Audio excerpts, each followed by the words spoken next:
Welcome guys, आपका स्वागत है मेरे चैनल पे। जो आज मैं मानवा लेके आया हूँ ना, ये बहुत ही ज़्यादा बढ़िया मानवा है। तो बिना किसी देरी के चलिए स्टार्ट करते हैं। तो हमें जंगल का सीन दिखाया जाता है जहाँ पर कि आसमान में एक तलवार उड़ रही थी और हमें दिखाया जाता है वो तलवार एक सोल्जर की थी जो कि पीछे आके जंग में धरती में गड़ गई थी। और दिखाया जाता है उस पर एक हमला होता है और हम जिसने उस पर हमला किया था वो बहुत ही ज़्यादा पावरफुल था।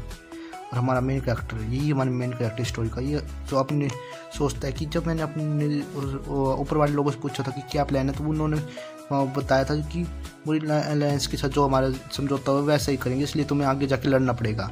और उन लोगों के कारण मुझे अपनी स्क्वाड के साथ सीधा इसके साथ लड़ना पड़ा। लेकिन हमने जो सरप्राइज अटैक किया पीछे से, वो भी कुछ काम का नहीं आया, क्योंकि उसके एक वार से मेरी पूरी की पूरी टीम ही ख़त्म हो गई और उसके साथ ही पूरी की पूरी मुरीम अलायंस भी ख़त्म हो गई, या फिर कहीं सभी के सभी मारे गए जो भी मुरीम अलायंस में थी। वहाँ पे बहुत ही ज़्यादा लाशें पड़ी होती हैं और मुरीम अलायंस भी ख़त्म हो जाती है। लेकिन हमारा मेन कैरेक्टर अभी भी जिंदा है, लेकिन वो अपनी अंतिम सांसें ले रहा है और वो सोचता है कि मैं अपनी ज़िंदगी में कुछ नहीं कर पाया।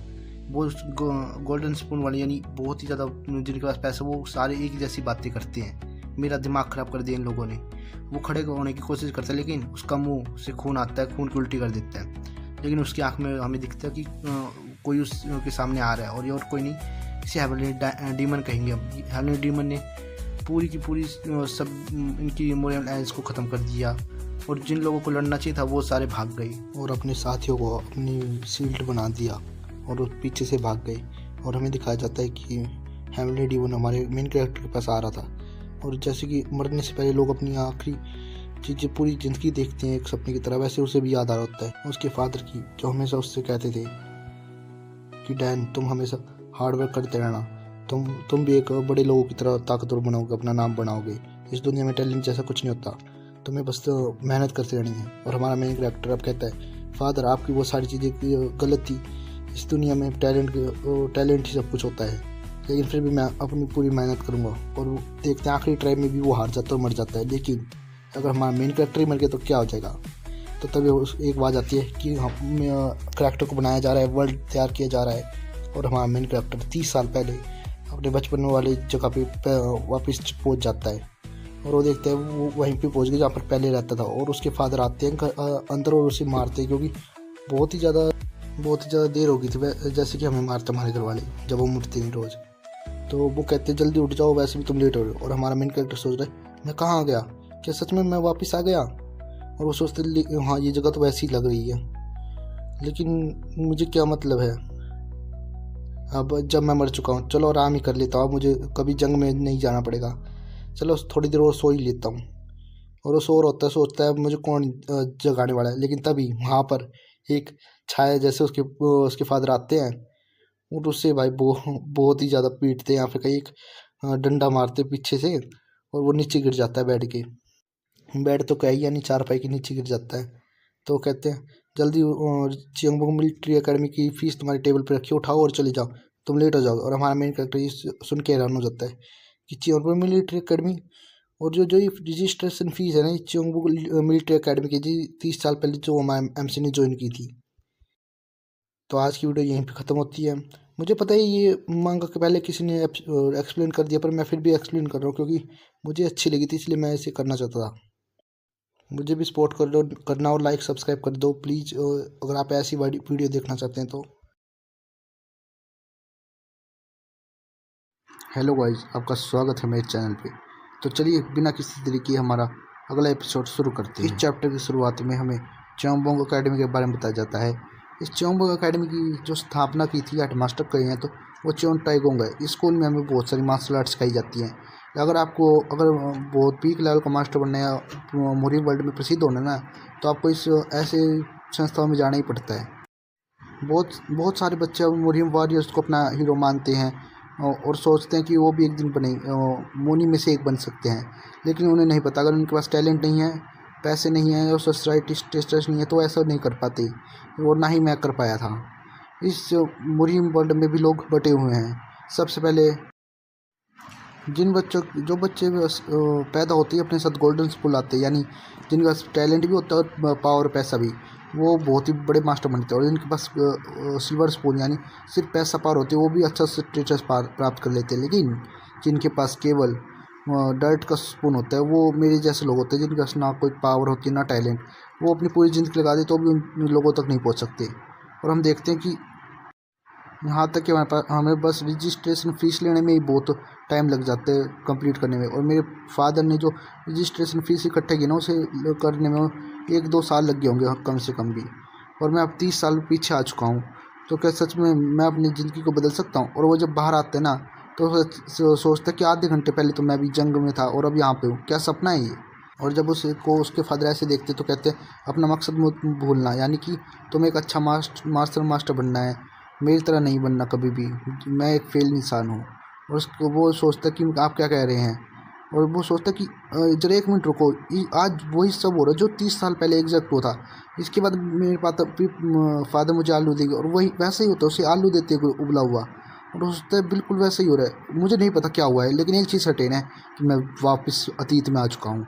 और तभी मिशन विंडो को सिस्टम विंडो इसमें भी दिखाया जाता है कि तुम्हें ना चोंगबो मिलिट्री एकेडमी में रजिस्ट्रेशन करना है, दाखिला लेना है।